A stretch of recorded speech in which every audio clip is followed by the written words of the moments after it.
شباب مسلم إخوان. All praises is due to Almighty Allah, the Lord of incomparable majesty. Allah is the one that has sent His Prophet Muhammad sallallahu alaihi wasallam with guidance and assurance of bliss to those who preserve their faith. Wassalatu wassalam ala ashrafil mursalin. And His peace and blessings continue to be with our Prophet Muhammad sallallahu alaihi wasallam, his household and companion and Muslim till the day of judgment. Inshallah, our topic for today is raising pious children. We have talked about the importance of family. We started from the issue of marriage, which we should choose as our partner. But today, we'll be talking about after Allah has answered our prayer and we are blessed with a child or children, how we should raise those children, because it's a fact that family is the basic unit of a society. And when our families are healthy, that means the society will be healthy. And vice versa, all the ills that we talk about in our society today, they are as a result of the ill in the family. You know, a society will be in shambles when the families are crumbling. So if the family is stable, if we are able to train our children, all the vices that we are seeing all around will not be there.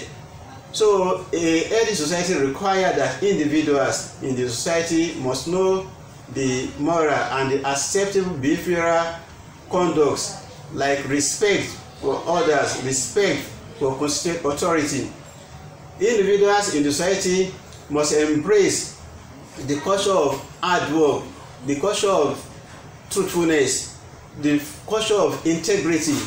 If these are imbibed, the society will be stable, and all what we complain about our nation, the issue of corruption, the issue of bad leadership will not be there.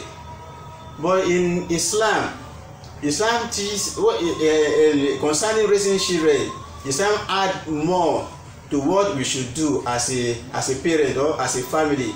Like in Islam, we are enjoined that we should teach our children about monotheism, about the oneness of Allah, about the fairness of Allah. We should instill in them obedience to Almighty Allah and how to follow the sunnah of the Prophet Muhammad sallallahu alaihi wasallam. We should let our children know what is halal and what is haram. But what do we find today? A lot of the parents, we blame others for every other things except ourselves. We blame the schools, we blame the teacher for violent conduct of our children. We blame the religious leader for not teaching our children moral conduct. We blame the media, we blame television for violence and corruptive tendency. We also blame the government. We blame government for everything except ourselves. But today, I want to tell you that we need to shun all this blame game and accept our rule and accept our duty as parents. For a fact, Islam let us to know that our children are one, and at the same time they are a blessing, they are trust, and they are test. Our children are blessing with greater responsibility. You know, we've talked about praying for children immediately after our marriage. What we yearn for is that Allah should give us children. We do supplicate when that if Allah give us children, that will be grateful. So part of being grateful is for us to raise our children in a pious way, in a way that they will contribute positively to our society. Our children are trust. They are trust from Almighty Allah. They are amana, and Allah will question us concerning how we raise our children. And at the same time, Allah also describes our children as fitna. In Quran chapter 8, Allah say, Bismillahir Rahmanir Rahim. Allah say, Ya ayyuhal ladhina amanu la takhunu Allah wa rasula wa takhunu amanatikum wa antum ta'lamun wa a'lamu annama amwalukum wa awladukum fitna wa anna Allah indahu ajrun azim. Allah say, Ya ayyuhal ladhina amanu, Allah say, oh you who believe, la takhunu Allah, be not unfaithful to Allah, do not betray Allah wa Rasul and the messenger, wa tahunu amanatikum, and not be unfaithful to your trust, wa antum ta'lamun, why you know. Allah now, in that is Quran chapter 27, in verse 28, Allah say, wa alamu annamal amwalukum wa awladukum fitna wa anna Allah indahu ajrun azim. And know that your words and your children are a temptation, they are fitna, they are trial, and that Allah is He with whom there is a mighty reward. In that verse, Allah warns us that we should not betray His faith, that we should not betray the trust. And I have said that our children are entrusted to us by Allah, and they are trusted with greater responsibility. And our children can be head of the tree, blessing. As Allah said in the Quran, they can be blessing. They are trust. And the Prophet have said, Kulukum roi wa kulukum mas'ulu an rayati. Al-amiru roi wa huwa mas'ul wa rajulun roi ala ali wa huwa mas'ul. The Prophet said, every one of you is a shepherd, and you shall be questioned on how you direct your flock. The president, the governor, or the chairman, or the leader of the community are all shepherds, and we shall be questioned regarding the responsibility entrusted on us. A man, as the head of the family, will be questioned. So our children, they are trust that Allah will question us about. Allah now said they are also fitna, they are trial, they are tests. They are tests. If we pass the test and we are able to raise pious and good children, it will be to our happiness. They will serve as a coolness of our eye as we do supplicate. Rabbana abulana min aswajina wa surrijatina qurrata ayun waj'alna lil muttaqina imaman. That oh Allah, grant unto us wives and children that will be coolness of our eye. That if we train our children well, they will become coolness of our eye, and they will become lil muttaqina imaman. They will become leader. But if otherwise is the case, if we don't train our children, they become fitna. They become source of regrets, source of things that will make us cry in our old age. And let us also know that having a children, we must have a goal. What do we want our children to become in life? Do we want them to be people that will contribute positively to our society, or people that will be a nuisance, that they will be delinquent, that will constitute nuisance to the society? It depends on us. It depends on us, and it depends on how we raise them. You know, our children, they also have a kind of, they have stages of development. The first stage is the evolutionary stage, like from the day 1 to age 7. The character of our children are 70% of their character are formed during that period, from the day 1 to age 7. Another 7 years from between age 8 to 10, and from 11 to 14 is another stage. The mistake of day 1 to age 7 can be corrected during that period. But when from age 11 or 12 to 21, our children tend to become independent. They tend to question a lot of things. They want to be on their own. And if you look at it, that third stage is a period where they get admission into university.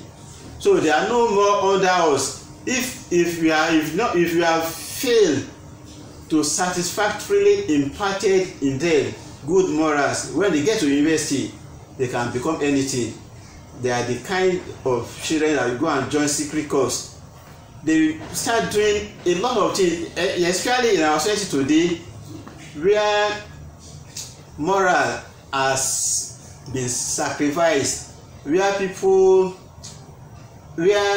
you see a lot of ills from a tender age. You see our children, some children nowadays taking drugs. They take squishy, they take gum, tramadol, even from primary schools. From primary school, if people have started doing that from primary school, what will happen in their secondary school? Some secondary school children nowadays, they beat their teachers. They can even waylay their principal. So in essence, our children can either be a blessing or they can be a fitna. They can be a trial. It depends on how we raise them.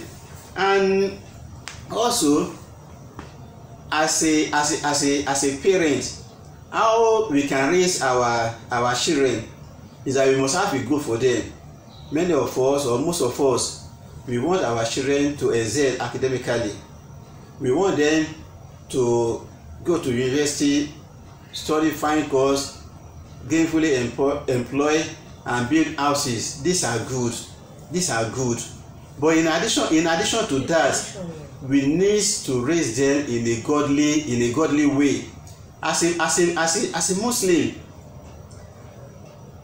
one, if there is any mosque where people do pray without the cry or noise of children from the background, the future of that mosque is not guaranteed. And if there is a house whereby the mother and the father they are Muslim, they pray 5 daily prayer, and their children are left out of the solars, the future of that house is not guaranteed. In Surah Luqman, we can learn how to raise pious children. In Surah Luqman, Allah say, Bismillahir Rahmanir Rahim, wa wasayna al-insana. Allah say, wa is qala Luqman li ibnihi wa huwa ya'izuhu ya bunayya la tushriku billah inna shirku la zulmun azim. This is the first, from religious point of view, we can take it as the first thing that we should teach our children.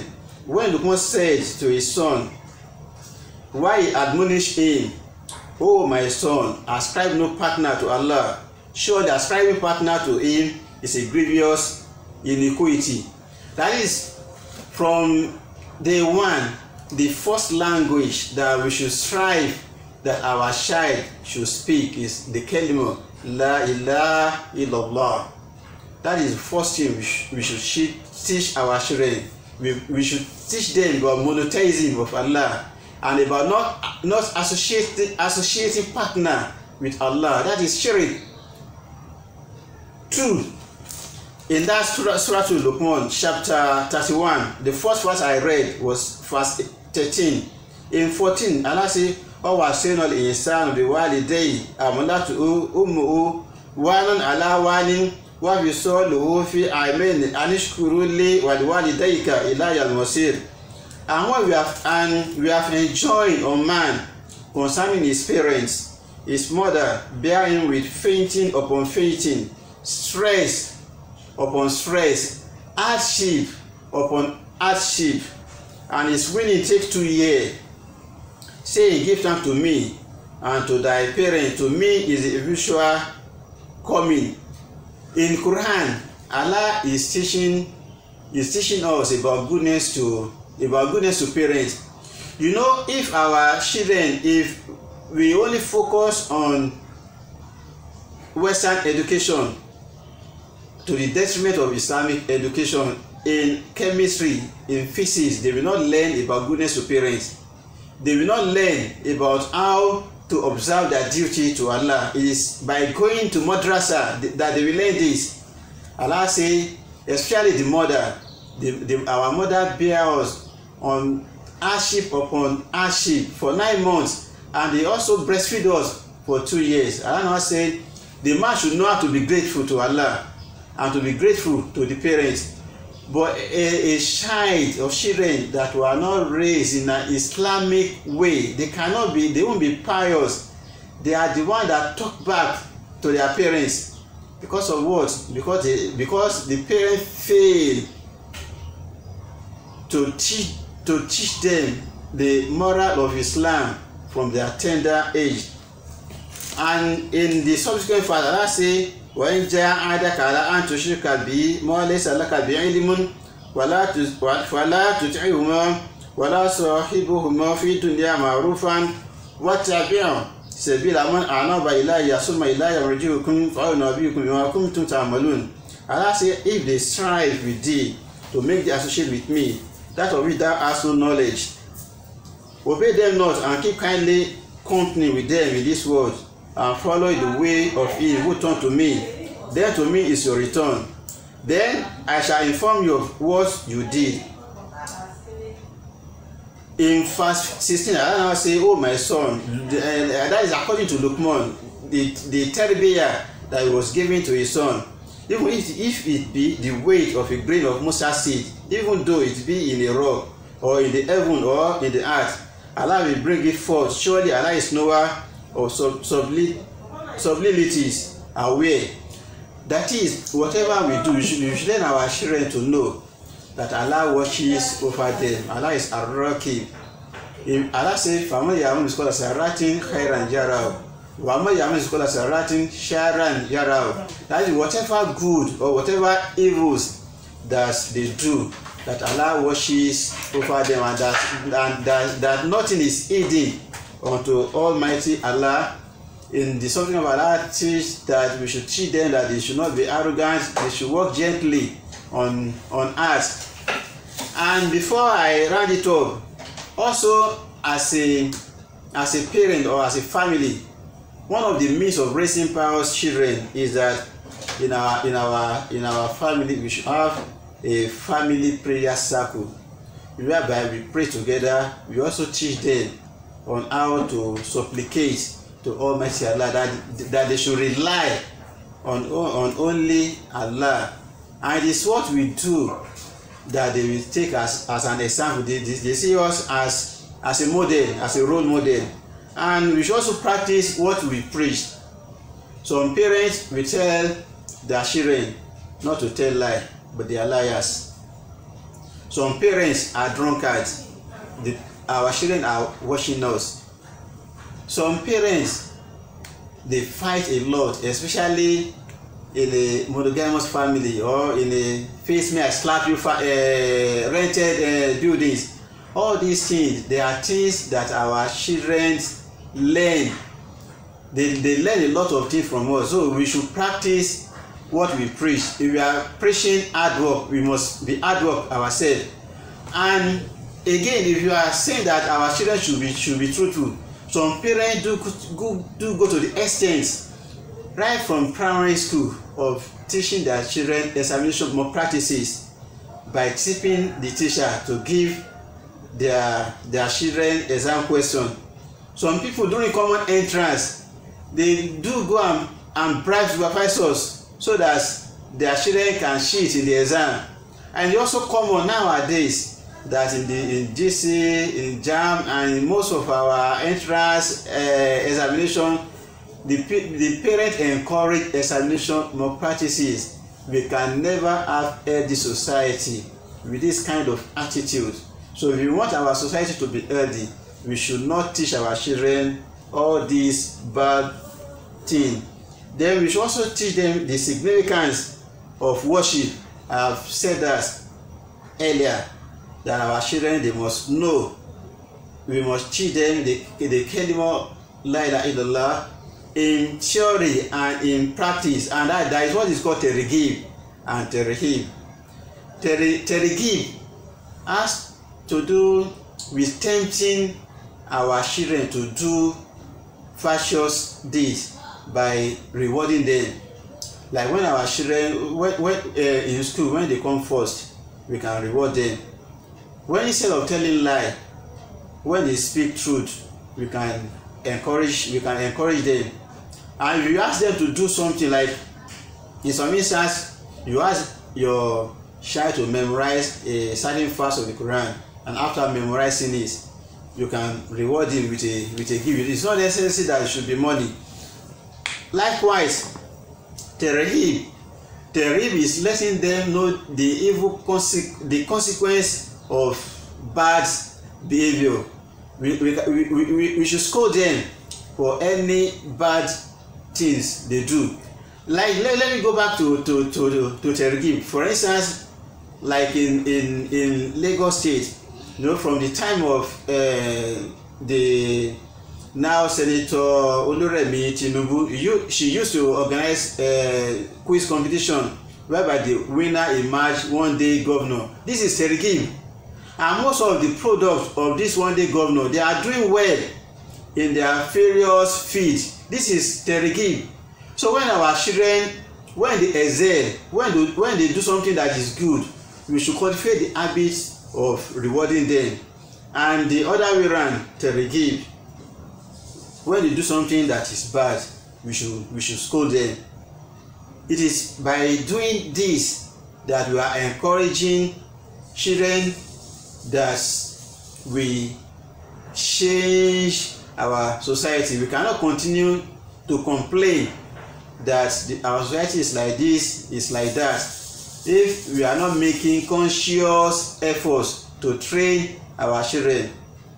And in one of the sayings, if I'm not mistaken, one of the sayings of the prophet said, educating a child is like a mark on the rock. It is what, like when we give birth, the art of our our children is like a clean slate. It is what we input in that we get as output. If the input is good, the output will be good. But if we allow bad thing to be inputted, that means we should be expecting bad output. In essence, family is a basic unit that we must be very conscious and we must guard jealously. And I have said, the prophet the prophet has said, rather, kulukum roi wa kulukum mas'ulun an ro'ati. We shall be questioned on how we perform our responsibility to our children. Let's forget about government, forget about education system, but let's start from ourselves. Let's start from within. Let's start from the basic unit. How is your home? How is my home? What am I doing to train my children? What am I doing to make my children a responsible citizen? What are you doing to make your children responsible citizen? It is by asking this question that we'll be contributing to change that we so much yearn for. The change begins with us. The change begins with our family. If our family is healthy, our society will be healthy. We pray unto Almighty Allah to make the message better understood. أقول قولي هذا أستغفر الله لي ولكم والسلام عليكم ورحمة الله وبركاته. شعب مسلم